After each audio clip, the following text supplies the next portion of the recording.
భూధరములు అంటే ఈ భూమిని భరించేవి, నిలబెట్టేవి. ఏవి అంటే కొండలు. మనకు అనుమానం వస్తుంది, అదేమిటండి పట్టుకోవడం అంటే కింద కదా పట్టుకోవాలి, పైన ఉంటాయి కదా, భూమి మీద ఎలా పట్టుకుంటాయని. మీరు చూడండి, ఇంటికి ముందు చాలా ముందు వరకు ఏదైనా ఆ పైన ఉన్నటువంటి స్లాబ్ అంటే మీకు బాగా అర్థమవుతుంది. ఆచ్ఛాదన మంటపము ముందు వరకు వచ్చిందనుకోండి, మధ్యలో స్తంభాలు వేస్తే బాగుండదు అనుకుంటే పైన బీమ్ వేస్తే లాగి పట్టుకుంటుంది, కింద పడిపోకుండా లాగి పట్టుకుంటుంది. పైన బీమ్స్ వేసి వేస్తారు ముందుకి దాన్ని. అంటే దాని మీద ఉండి అది కింద పడకుండా దాన్ని పట్టుకుంటుందా లేదా? మరి మీరు పెట్టుకున్న సివిల్ ఇంజనీరింగ్లోనే అలా పట్టుకుంటే భూమి మీద ఉన్న కొండ భూమిని పట్టుకుంటే ఏమిటి అభ్యంతరం మీకు?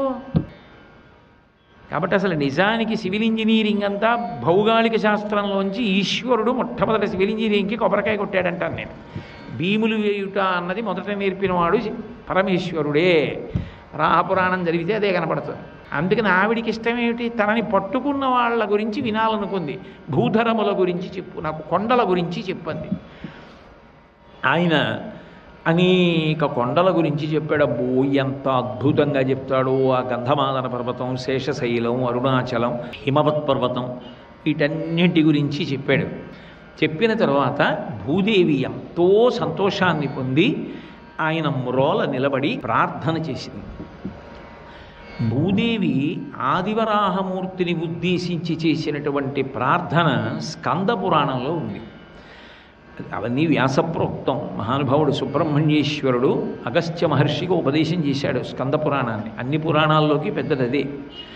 కాబట్టి అటువంటి స్కంద పురాణాంతర్గతమైనటువంటి ఆదివరాహస్వామి వారి యొక్క స్తుతి పరమశక్తివంతము అని చెప్తారు. అది ఒక్కసారి ఆదివరాహస్వామి దగ్గర చెప్పాలి తిరుమల వెళ్ళినప్పుడు అని. లేదా ప్రతిరోజు ఒక్కసారి ఆదివరాహ స్వామిని మనసులో స్మరించి ఆ స్తుతి పాఠమును చెప్పవచ్చు.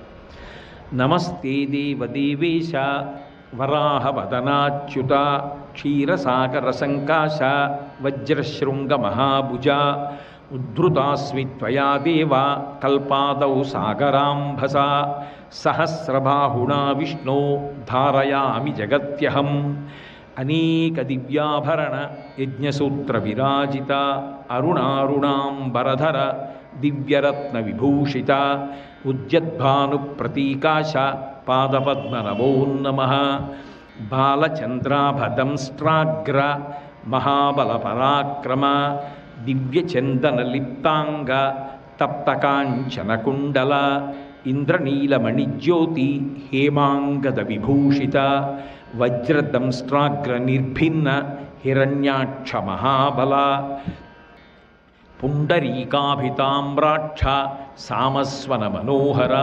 శృతిసీమంతభూషాత్మన్ సర్వాత్మన్ చారు విక్రమ చతురానన శంభుభ్యాం వందితాయతలోచన సర్వవిద్యామయాకార శబ్దాతీత నమో నమః ఆనంద విగ్రహానంత కాలకాల నమో నమః.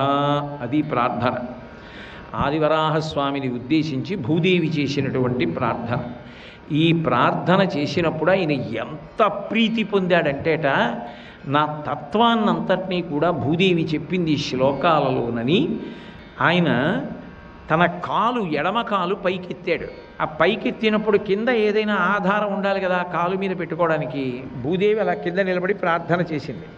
ఆయన అంతెత్తున్నాడు. ఆయన ఎంతో ప్రీతి చెందాడు ఆవిడ చేసిన స్తోత్రానికి. ఆయన ఏం చేశాడంటే కాలు కొంచెం ఎత్తు మీద పెట్టాలని ఎడంకాలు పైకెత్తాడు. ఆయన కాలు భరించగలిగిన వాడెవరు? వెంటనే ఆదిశేషుడు వచ్చి పడగెత్తి నిలబడ్డాడు. నిలబెడితే ఆదిశేషుడు యొక్క పడగల మీద తన పాదం పెట్టాడు. పెట్టి ఆ భూదేవిని రెండు చేతులతో వంగి ఎత్తుకుని ఆ తొడ మీద కూర్చోబెట్టుకున్నాడు. కూర్చోబెట్టుకుంటే ఇలా కాలు ఎత్తి పెట్టి ఇలా కూర్చోబెట్టుకున్నాడు అనుకోండి, కాళ్ళు రెండు ఇటువైపుకున్నాయి. ఉంటే ఎంతో ప్రేమతో అప్పుడు ఎడం చేత్తో ఇలా దగ్గరికి తీసుకున్నాడు. దగ్గరకు తీసుకుంటే ముట్టి ఇలా ఉంటుంది కదా, ఆ ముట్టి ఆవిడ చెవి దగ్గర పెట్టి ఆవిడకి ఇంకా మిగిలిన విషయాలు ఎన్నో చెవిలో చెప్పాడు ప్రేమతో. భూదేవి పరవశించిపోయింది. అందుకని ఆ ప్రార్థన అంత గొప్పది అంటారు. సర్వం శ్రీ ఉమామహేశ్వర పరబ్రహ్మార్పణమస్తు. స్వస్తి.